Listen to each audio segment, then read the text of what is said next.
তেজপুৰৰ এখন গাঁও প্ৰধানৰ প্ৰশংসনীয় পদক্ষেপ। নিজা প্ৰচেষ্টাত 10,000 গছপুলি ৰোপণৰ লক্ষ্য গাঁও প্ৰধান SK আৱাল হুছেইনৰ। গাঁওবাসীৰ সহযোগত আগন্তুক 5 বছৰ ৰোপণ কৰিব এই গছপুলি। বাটমাৰী গাঁৱৰ গাঁও প্ৰধান SK আৱাল হুছেইনৰ আদৰণীয় পদক্ষেপ। বাটমাৰী গাঁৱৰ ৰাইজে সম্বৰ্ধনা জনাইছে SK আৱাল হুছেইনক। নিজৰ লাটৰ 3খন গাঁৱৰ সেউজী পৰিৱেশৰ বাবে এই পদক্ষেপ গ্ৰহণ কৰিছে SK আৱাল হুছেইনে। আমি পিছপৰা অঞ্চলৰ ৰাইজ একচুৱেলি আমি তেজপুৰৰ গাতে লাগি থকা, কিন্তু আমাৰ গাঁৱৰ পৰিৱেশ ইমান সৌন্দৰ্য নহয়। তাৰপিছত হৈ গ'ল আমাৰ বাটামাৰী গাঁওখনতে আমাৰ কনভেনশ্যন চেণ্টাৰ আছে এখন, আমাৰ পঞ্চায়ত এখন আছে, নতুনকৈ হৈ আছে ভোমৰাগুৰি গাঁও পঞ্চায়ত। তাৰপিছত হৈ গ'ল ইয়াত স্কুল আছে, কিন্তু আমাৰ গাঁওবিলাকত সোমালে পৰিৱেশটো ইমান সৌন্দৰ্যময় দেখা নাযায়। সেয়ে মই এটা উদ্দেশ্য আগত ৰাখিলোঁ যে আমাৰ গাঁওকেইখনত যাতে সৌন্দৰ্যময় হয়। দুই চাইডে গছপুলি যেতিয়া হ'ব, ফল মূলৰ গছপুলি ৰাইজে খাব পাৰিব, চৰাই চিৰিকটিয়ে খাব পাৰিব। আমি যিহেতু ফল মূলৰ গছপুলি ৰুইছোঁ, তাত কিন্তু এটা কথা আছে, ফল মূলৰ গছপুলিত এই অক্সিজেন যোনটো দিয়ে, এই অক্সিজেন কিন্তু পিউৰিফায়াৰ কৰে ফল মূলৰ গছপুলিয়ে। সেই উদ্দেশ্য আগত ৰাখি আমাৰ এই বৃহত্তৰ অঞ্চলত মোৰ লাটৰ 3খন গাঁও আছে, বাটামাৰী, 1 নং দোলাবাৰী, 2 নং দোলাবাৰী।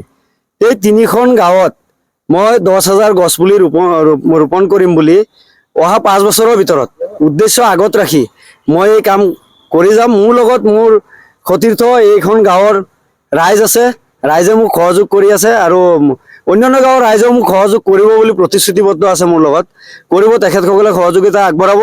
আৰু যিমান পাৰোঁ আজি যিখিনি কাম কৰি গৈ আছোঁ, মোৰ ব্যক্তিগত কোনো উদ্দেশ্য লাভালাভৰ উদ্দেশ্য ৰাখি মই কৰি যোৱা নাই। ৰাজহুৱা স্বাৰ্থৰ কাৰণে মই এই কামখিনি কৰি যাব বিচাৰি আছোঁ। যদি মোক ৰাইজে সহযোগ কৰে, তেতিয়া মই আগন্তুক এই 5 বছৰত মই যাতে আমাৰ এই গোটেইখিনি 3খন গাঁও দেখাত যাতে এক সৌন্দৰ্যময় পৰিৱেশৰ সৃষ্টি হয়, ৰাইজেও ফল মূল খাব পাৰে। আমাৰ ইয়াত যিহেতু মেক্সিমাম দুখীয়া মানুহ, যাতে দুখীয়া মানুহে এইখিনি সহায় সহযোগ এটা দুখীয়া মানুহৰো হয়, আমাৰ ৰাস্তা পদূলিৰ পৰিৱেশটো ধুনীয়া হ'ব। আমি ৰাস্তাৰ পৰা যিহেতু 6 ফুট এৰি আমি গছপুলি ৰুই আছোঁ, আজিৰ পৰা 5 বছৰ পিছত যেতিয়া আমাৰ ৰাস্তা বহল হ'ব, PWD আমাৰ ৰাস্তা কৰিব, কি ধুনীয়া প্লেচ পাব চাইডেদি ৰাস্তা বনোৱাৰ। সেই উদ্দেশ্যটো আমি আগত ৰাখি কাম কৰি গৈ আছোঁ। যে গাঁও প্ৰধানজনক মই প্ৰথমে ধন্যবাদ জনাম যে এওঁ গাঁও প্ৰধান হোৱাৰ পিছৰ পৰা গাঁৱৰ যিটো উন্নতিৰ ক্ষেত্ৰত দেখিছোঁ, সকলো ক্ষেত্ৰত ভালেই দেখিছোঁ।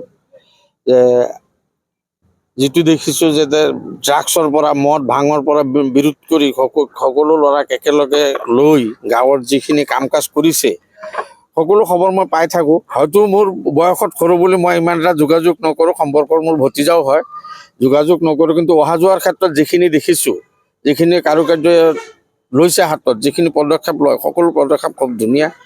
ময়ো খুব সন্তুষ্ট। বৃক্ষৰোপণ কাৰ্যসূচীত আপুনি জনপ্ৰতিনিধি হয়, কেনেদৰে সহযোগ কৰিব? মই যিমান দূৰ পাৰোঁ মই সহযোগ কৰিম। মই অহা যোৱাত দেখিছোঁ, মই সুধিছোঁ, কৰিব নে ব্যক্তিগতভাৱে? দুটাতে কৰিম।